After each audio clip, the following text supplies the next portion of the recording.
3, and today I'm going to share with you what I see as 5 essential principles that need to be widely accepted. We've got a ton of work to do in order to turn things around from where we are today. That is the largest government in history to what we want to get to, which is a real land of the free. And I think the best way to start it out with is, getting to what's our goal. And here's how Samuel Adams put it in an essay as Candidus in the Boston Gazette. This is where the Sons of Liberty generally published. This is October 1771. He said, "The truth is, all might be free if they valued freedom and defended it as they ought." In order to have freedom, Samuel Adams tells us we need a 1-2 punch. We need people who value freedom. That means they have to understand it. And then they also have to defend it. They also have to know what needs to be done as well. And that is quite a bit of education. And that means for me, the first thing we have to get to is education. It's pretty hard to value freedom and then defend it if you don't even first know what it is and what it's all about. And when we live in the system that we have today, we are propagandized from cradle to grave, basically, not always intentionally by the people who love us because they just want us to get a good education. They thought things were good when we were kids. And unfortunately, the state-run system, even many of the private institutions for children, because they still have to have approval and accreditation through the same system, is teaching people that the solution to our problems is government. Now, in some situations, you don't get it as bad as I did. I mean, my parents, I don't think, would ever have called themselves socialists. In fact, they thought it was evil to be socialist. So I was taught that. But at the same time, almost every scenario, my instinct was, and I believe this is because I went through this government-run and government-approved system in a very socialist area in Milwaukee, Wisconsin, that I would basically thought every time there was a problem, government had to come in and fix it, not freedom. Government was never the problem. I even remember the bailouts, not the more recent ones of the people, and then the stimulus checks, or the ones before that of banks. But I remember sometime in the 80s when I was a kid, there were bailouts of airlines. And my first instinct was, well, if the government's paying for it, shouldn't the government just run this? That's because I had no concept, no understanding of what freedom was all about. Benjamin Rush put it this way in 1786, "Freedom can only exist in the society of knowledge. Without learning, men are incapable of knowing their rights." And I certainly did not learn about freedom. I may have learned some history, but it was primarily dates and battles and wars and things like that, never about the foundational principles of liberty. Benjamin Rush was absolutely correct. You can't have freedom without knowledge. And that's the same thing that Thomas Jefferson said in a letter to Charles Yancey in 1816. He said, "If a nation expects to be ignorant and free in a state of civilization, it expects what never was and never will be." And back to Samuel Adams, he understood that people with power, tyrants, it's kind of redundant, people with power want the people to be ignorant. Because the more ignorant they are, the less they know about their freedoms, the less they know about maybe the rules given to the government, the less that people understand why government is limited in certain ways under the Constitution, under the Articles of Confederation, which, as a quick aside, today in history, November 15th, 1777, the Continental Congress finally approved the Articles of Confederation. Mike Meharry has a great article on this that we published just very early this morning, while I was still sleeping early this morning, and we sent an email blast about that as well. So if you're not on our email newsletter, make sure you sign up for that over at 10thamendmentcenter.com/register, 10thamendmentcenter.com/register. If not, it's newsletter. I'm sorry, I don't know that one. Anyway, so Samuel Adams understood that people with power want the population to be ignorant. And he said, it is in the interest of tyrants to reduce the people to ignorance and vice. And they've certainly done that in many ways, especially on the ignorance end, by controlling, and especially even more so than the state and local governments being involved in education, but the central power using the carrot and stick method through the Department of Education, which shouldn't exist, and all the federal funding for education, which shouldn't exist, because then they can manipulate which direction things go. they're going to get less approvals, less grants if they don't do certain stuff. And that was Samuel Adams writing as Valerius Poplicola, also in the Boston Gazette in 1772. It is in the interest of tyrants to reduce the people to ignorance and vice. And so when people are ignorant, they don't understand even just freedom and the values of it, but they don't understand the principles of the Constitution and why things are so bad today. They don't understand there's no way to defeat it. If people just think it's the wrong people in power or the wrong justices, or you just need to get one amendment to the Constitution, and then they're going to go for the wrong solution. As long as you only hack at branches rather than striking at the root, a lot of times for those of you who do gardening or farming and things like that, you understand that if you properly prune something, the areas that you hack off, in essence, grow back even stronger. So as long as people continue to hack at the branches rather than striking at the root, which is consolidation, centralization of power, then of course things are going to keep getting worse. And that is, we got a lot of education to do, a lot of work for our friends, family, neighbors, and people we don't know. I've got an episode up here on the screen, Strike the Root Consolidation, that gets into more detail on that as well. Now back to Thomas Jefferson, here in a letter to Joseph C. Cabell on Christmas Day, December 25th, 1820. I love that Jefferson is just writing letters about freedom and knowledge and ignorance on Christmas. But here's how he put it. Knowledge is power and ignorance is weakness. And that brings me to number 2. So on the other hand, it's also pretty hard to value freedom and defend it if you are living in fear, which is a position of weakness. So as long as you're in a position of weakness, well, that's how Jefferson put it at least. Knowledge is power and ignorance is weakness. So if you're living in fear and you put a higher value on the notion that more government is needed to alleviate your fear, you're going to end up with all kinds of loss of liberty. And we've all heard that famous quote from Benjamin Franklin. The original was in 1755. Those who would give up essential liberty to purchase a little temporary safety deserve neither liberty nor safety. They don't deserve either, and they certainly are going to get neither.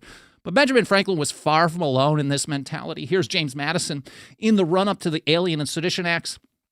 In 1798, in a letter to Thomas Jefferson, he said, "Perhaps it is a universal truth that the loss of liberty at home is to be charged to provisions against danger, real or pretended, from abroad."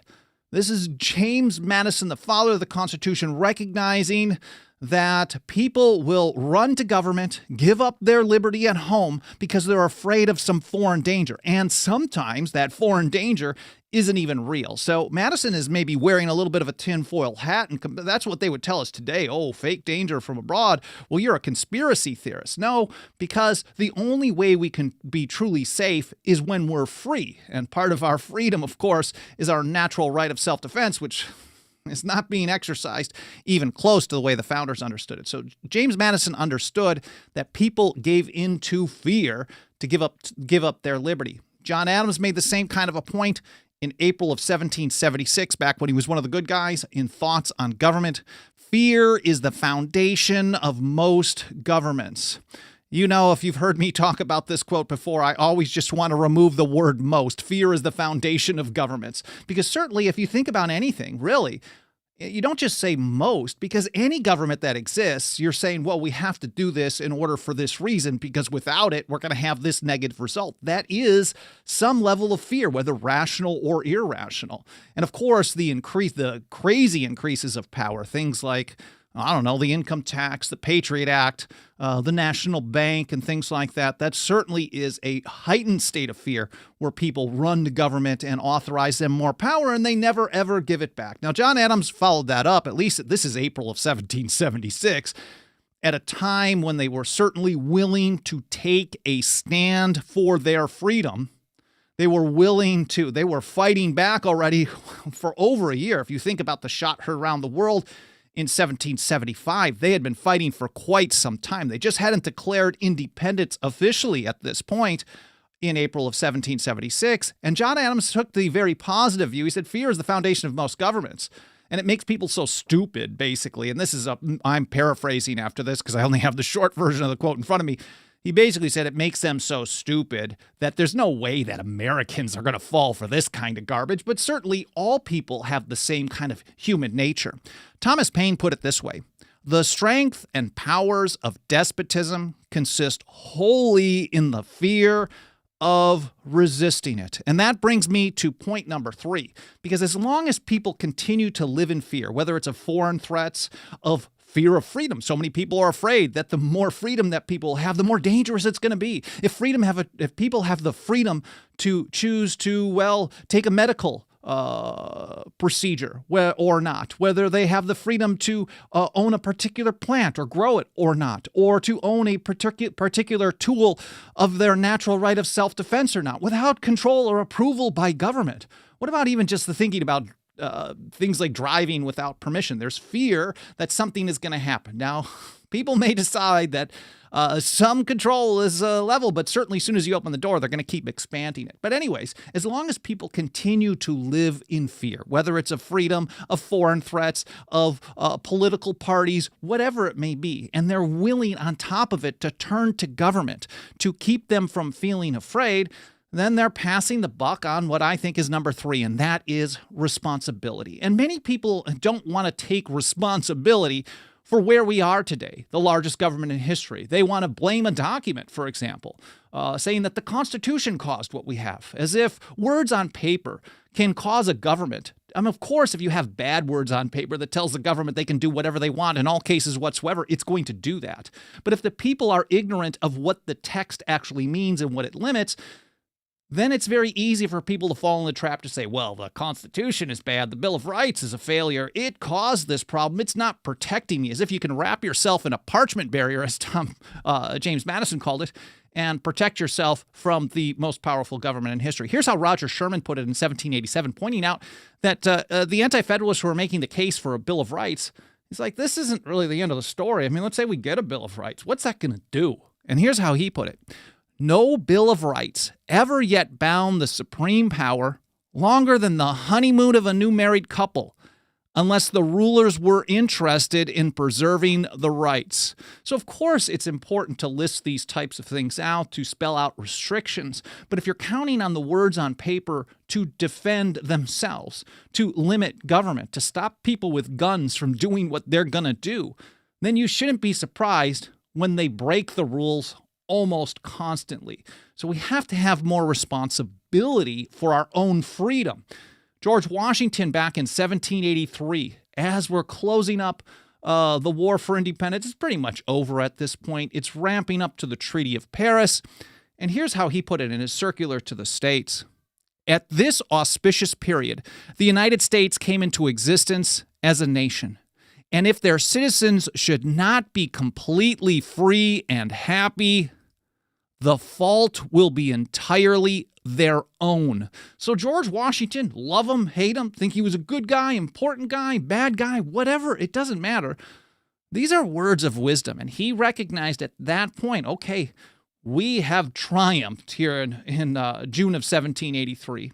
And if we don't establish a system, or if we don't take responsibility for ourselves and our own freedom, then it's our own fault. And John Dickinson, arguing in support of a ratification of the Constitution, he really was the father of the Articles of Confederation in many ways. He wrote that first draft, and the final copy, even though they removed some of the stuff that he wanted to include in that, like, for example, getting rid of slavery, it was very similar to what his draft was. But here he was a few years later in 1788, writing in his Fabius Letters, which I cite pretty often here. It's really interesting stuff.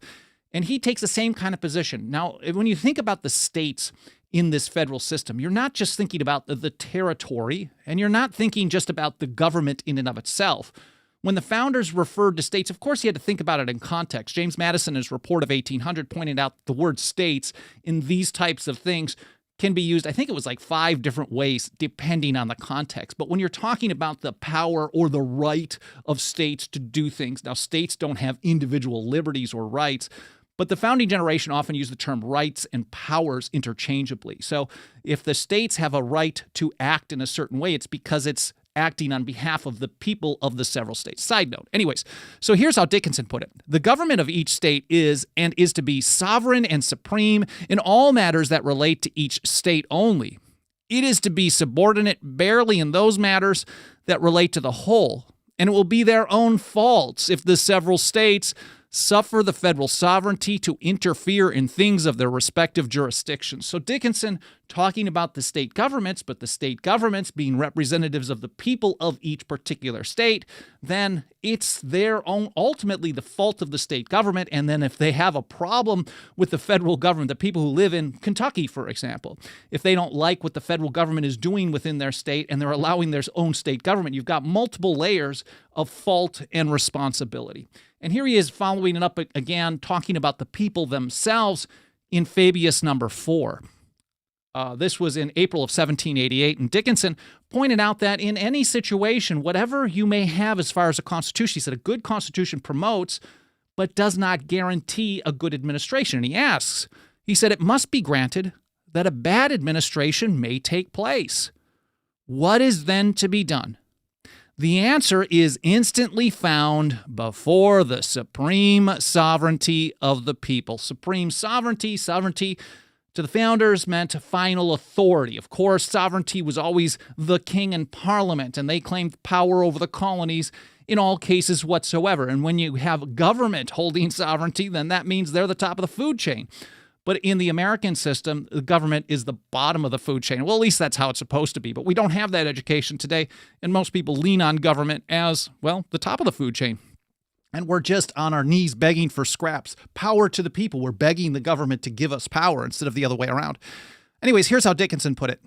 It is their duty to watch and their right to take care that the Constitution be preserved, or in the Roman phrase on perilous occasions, to provide that the republic receive no damage. So it's the duty of the people to take care that their own constitution is not damaged, is not violated. If you rely on government to determine if government violated the rules given by the people of the several states to the government, you should always expect the government to expand its power continuously over time, until, well, where we are today, the largest government in history. And I covered this in more detail in an episode earlier this year, Who's to Blame? Freedom and Responsibility.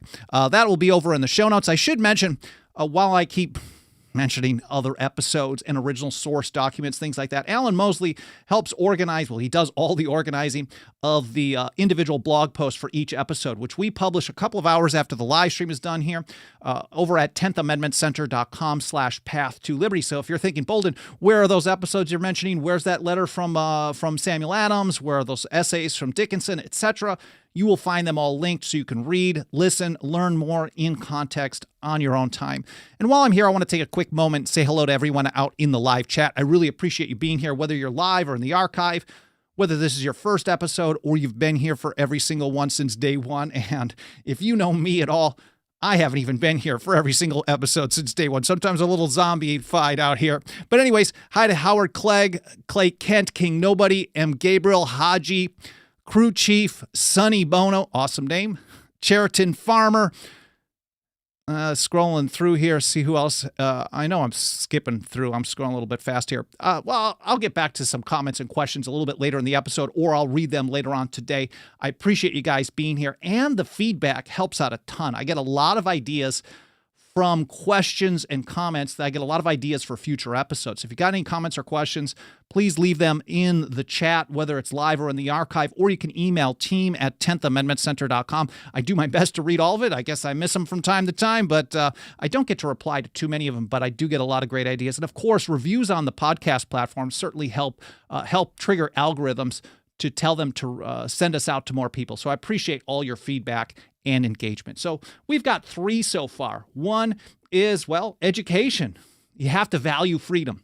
2, we need some backbone. We got to stop living in fear. 3, we got to take responsibility for keeping things in check. If we want to be free, we're not living under the permission of government. It's not liberty if it comes with a government permission slip. As Thomas Jefferson told us, Thomas Jefferson said, a free people claims their rights as derived from the laws of nature and not as a gift of their chief magistrate. We have to take responsibility for enforcing the Constitution and for keeping government within check and for protecting liberty. Ultimately, we can't rely on government to do that. And it should be obvious by now, and we're getting to number 4 here, it should be obvious by now that relying on the right people, waiting on the right people, hoping to get the right people in power in the largest government in history, and then limit that power only guarantees that that power keeps growing and growing and growing. And then waving a document at people in the hopes that they're going to read it and understand it and care and follow the rules only guarantees that power will always grow and grow and grow. And I did an episode, I guess this is actually, I think it was last week, Wednesday, on Jefferson's Trinity, Bacon, Newton, and Locke. Everything's always better with Bacon, but today I want to mention Sir Isaac Newton one more time and his first law of motion. Newton was very influential on the founding generation. And it seems odd because we're thinking science and then the study of government and politics, but they understood that these kind of maxims cross these boundaries. And here's that first law of motion, at least my take on it. An object at rest, I'm going to have to memorize this at some point because I'm reading it here. An object at rest tends to stay at rest, and an object in motion tends to stay in motion unless acted upon by some external force. And if you think about that when it comes to the power of government, that object of government power is in motion. It's expanding and getting bigger and bigger and bigger. And if you think about the principle behind it, it's going to keep doing that unless it's acted upon by some external force. That doesn't mean go to the object itself, the government itself, and expect part of itself to limit itself. So people who rely solely on getting new bums in power, or protests in Washington, D.C., or going to federal courts in the hopes that federal courts are going to limit the power of the federal government, are going to be very, very disappointed in the long run. You need something external to the federal government to keep it in check. And I think you guys know where that's going. Here's James Iredell in the North Carolina Ratifying Convention, first discussing essential principle number 4, which is it is absolutely needed, is resistance to government power. Noncompliance and direct resistance. And strategically, we have to think about how to approach that in each situation. But James Iredell, who was served on the Supreme Court, he was one of the first associate justices. This is a pretty highly regarded legal mind. Here he is in the North Carolina Ratifying Convention. He said, the only resource against usurpation is the inherent right of the people to prevent its exercise. This is not just some good idea, something to try down the line after everything else has failed. But when government usurps power, that means it exercises power that it's not authorized to have. It's theft of power from the sovereign people of the several states. St. George Tucker called usurpation treason against the sovereignty of the people. Usurpations are arbitrary power. Arbitrary power is listed as one of the grievances in the Declaration of Independence. They recognize that when government does what it wants and goes beyond the rules, this is an act of tyranny. So Iredell tells us the only way to stop that is the inherent right, again, the natural right of the people to prevent its exercise. That's not to ask government to stop doing what it was not supposed to do in the first place, but to prevent it. And here, this is always a perfect time for Lysander Spooner. In his great paper, A Defense for Fugitive Slaves in 1850, he said, this right of the people, therefore, to resist usurpation on the part of the government is strictly a constitutional right. And the exercise of the right is neither rebellion against the Constitution nor revolution. It is a maintenance of the Constitution itself by keeping the government within the Constitution. If government enacts laws that they're not authorized to enact, rules, regulations, orders, whatever it may be, redefining words under the ATF, for example, by executive order, even if it comes from Congress, who cares? We care. We don't like them doing it. But it doesn't matter where it comes from. If they do things that violate your rights, and enough people and enough states say no to them, and they resist them or they refuse to comply, it's if those laws or acts or rules or regulations never existed in the first place. If Iredell tells us this is the only way to deal with usurpation, and Spooner follows up with the same thing, that's pretty interesting to me. Even Alexander Hamilton, he wasn't as aggressive about this, but I think it's an interesting take. In Federalist number 33, early 1788, he's talking about the Supremacy Clause, and he points out that acts of the large society, which are not pursuant to its constitutional powers, will be merely acts of usurpation and will deserve to be treated as such. So if it's an act of usurpation, it's either an aggressive enemy attack that you have to respond to, or it's something you just ignore. It's as if it doesn't exist. Oh, okay, yeah, you passed that. Good on you. Of course, there's that kind of reputed take, and I'm not sure if it's a real story, of Andrew Jackson and the National Bank. And he's like, oh, yeah, the court may have their opinion on this. Now let them come and enforce it. If we treated the Supreme Court, Congress, and the executive branches having opinions on what they're doing, if enough people did this, then we could treat these as usurpation as such. James Otis Jr. put it this way. Where is it? Pulling it up here. So long as people will submit to arbitrary measures, so long will they find masters. So as long as the people continue to comply with unconstitutional acts, with usurpations, there is zero reason for those usurpations to ever go. And I covered John Dickinson's great take in response to the Stamp Act on a Monday's episode in commemoration of his birthday, November 13th, 1732.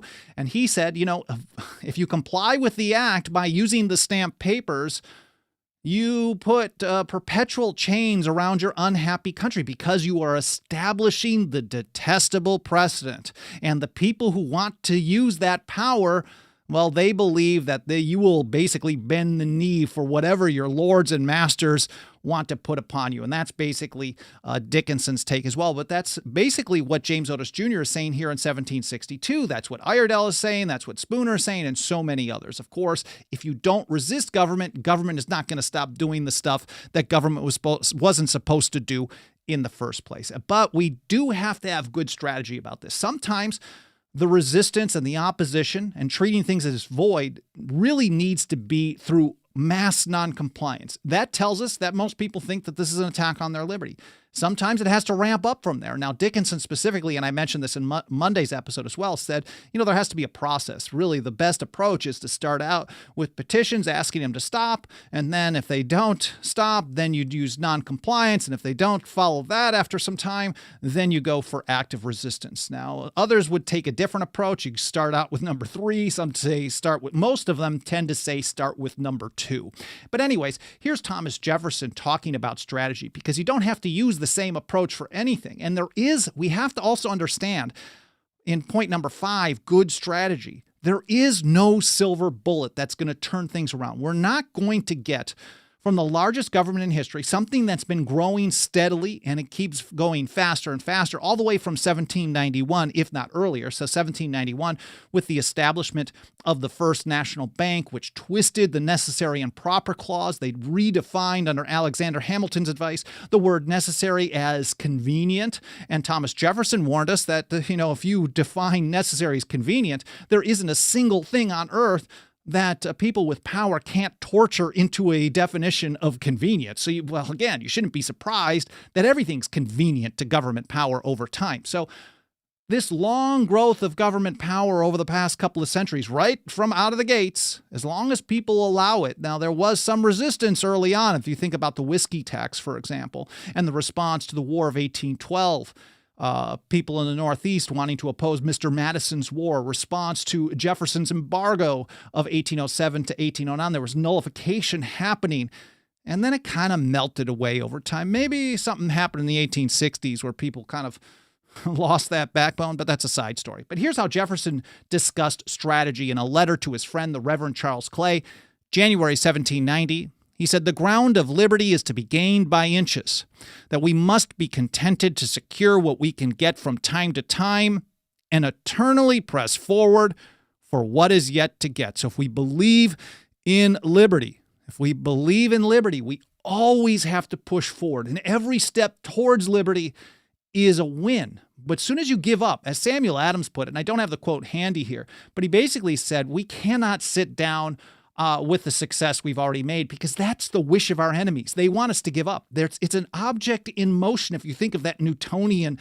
balance. So if government is always trying to expand and there isn't always an external force pushing back against it, well, then government will always always expand. Now, if you're more interested in Jefferson's strategy, maybe I'll cover this brief letter and a little bit more on Jefferson. Well, it's the anniversary of this letter to James Madison, November 17th, 1798, for this Fast Fridays edition. I haven't decided what I could do on that one, but this is the day after the Kentucky resolutions of 1798 were signed against the Alien and Sedition Acts, and he fired off a letter along with the copy of that to James Madison to let him know, hey, here's what's going on. And here's how he put it. I enclose you a copy of the draft of the Kentucky Resolves.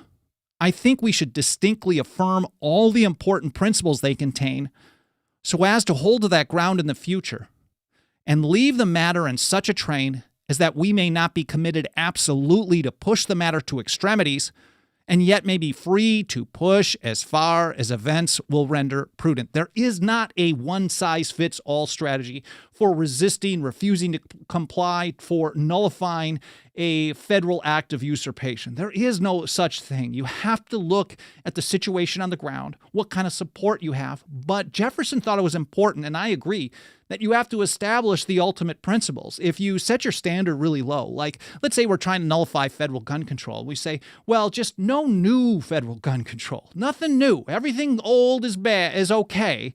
And we're just going to oppose anything new. Or we only oppose things if it's done by executive order. As long as Congress does it, then, this is the job of Congress.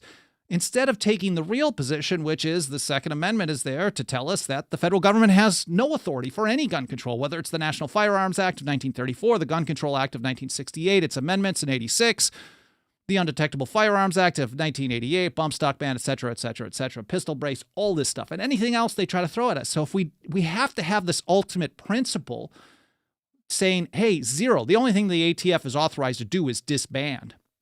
But at the same time, we have to recognize that we're not going to get from here to there in one fell swoop. Again, that's Thomas Jefferson in his letter to James Madison in 1798. So those are those 5 points. First of all, we need education. We have to understand what freedom is. We have to have backbone. We have to be willing to take a stand for it. We have to take responsibility for who is going to enforce the Constitution and stand up for liberty. That means we need resistance and a refusal to comply. And then, of course, we have to have patience and good strategy in approaching it. This is the type of message we work hard every single day to get out to more and more people. And absolutely nothing helps us do this work more every single day more than the financial faith and support of our members. You can join us for as little as $2 a month over at 10thamendmentcenter.com/members. We also have annual, 5-year, and lifetime options over there. Again, 10thamendmentcenter.com/members. I really appreciate any consideration you can give to joining us today. It helps so much. Let me take a look over in the live chat and see if there's any comments or questions I can get back to. Actually, I'm running a little bit late here. I'm going to look in the chat a little bit later today, see if I can get back to any comments or questions, or if I get any ideas for future episodes.